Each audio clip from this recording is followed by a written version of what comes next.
Hey guys, and welcome back to more Magic the Gathering lore. In this video, let's step back just a few sets ago to the haunted plane of Innistrad.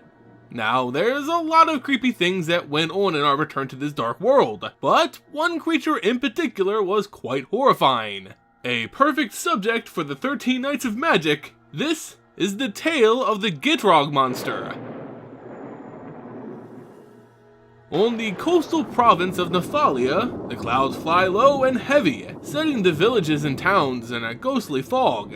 This region has long been known to be a mecca for lingering spirits and malevolent geists, but something else stirs with the growing madness on Innistrad.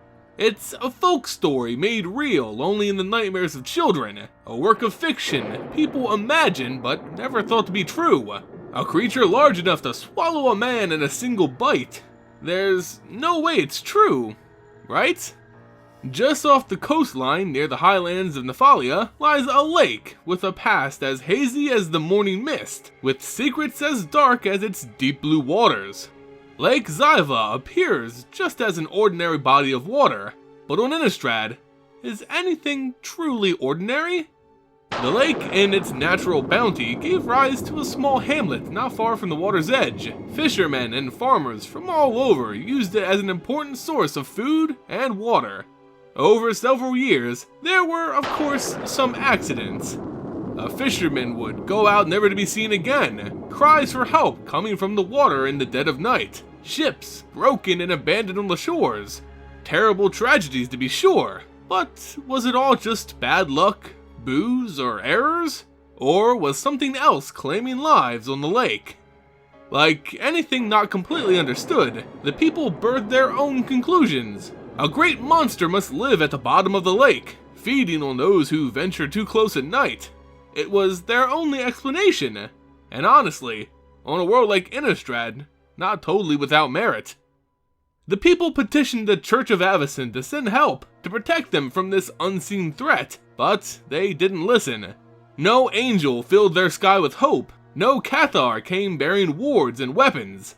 It was just them and this beast. But as the years passed, what felt like a very real danger turned more to story and folklore. Now, many in the village don't even believe the old tales were true. Yet, Innistrad grows darker as the angels turn on their own, and once again, people begin to disappear in the silent night. Elders in the small neighboring towns pleaded with the terrified populace, please remain calm during these trying times. Surely, with winter coming, there had to be more real worries than that of a fictional monster. But still, the people were scared and saw the lake as a symbol for all their woes. So, the elders locked down the area surrounding the lake and forbid people from venturing out on it. Perhaps that would steel their nerves. Yet, even still, danger seemed to creep all around them. Herding pens would be broken into, leaving only decimated livestock behind. The people were being hunted, something was coming from the lake to feast, and its hunger seemed insatiable. As the snow began to fall, footprints could be tracked back from horrifying scenes to the lake's shore. Monstrous, webbed feet spaced long distances apart. This was the creature people had described for years now. This was the Gitrog Monster. The town was on edge, with no food from the lake and roads becoming harder to travel thanks to winter weather. People were becoming uneasy, almost mad. They needed a true leader, someone who could protect them from this threat even if the church wouldn't. The young daughter of a Cathar, wide-eyed and hopeful, believed she was that person. But fear makes people do irrational things.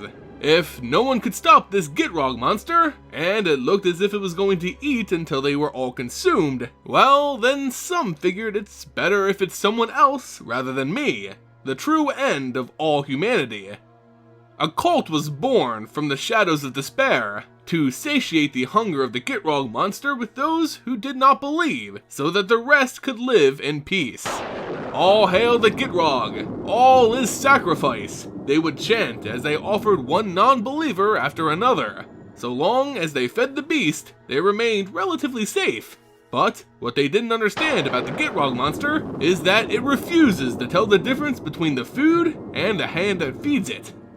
As winter gave way to spring, and roads to the village finally cleared, all the outside world finds of this village is abandoned huts and forgotten valuables. To most of Innistrad, the truth is forever concealed just under the surface of this glistening lake. Eventually, more people will come to inhabit these lands, and sooner or later, the Gitrog Monster will again start claiming lives. Some may believe mad angels and Eldrazi titans brought about the destruction of Innistrad, all too eager to forget that this plane was home to monsters far before the Herald End. And that's it for this episode of 13 Nights of Magic. Now, you can enter for your chance to win a copy of the Gitrog Monster from Shadows Over Innistrad. All you have to do is be a subscriber to the channel, leave a comment on this video, and if you're feeling really charitable, share it with your friends. If you enjoyed the video, please do everything just mentioned. It goes a long way in supporting my content. You can also check out my Patreon page and follow me on Twitter and Facebook to stay up to date with all my latest videos. You can find links to all those and the story which inspired this video linked in the description below. As always guys, thanks so much for watching, and I'll see you next time.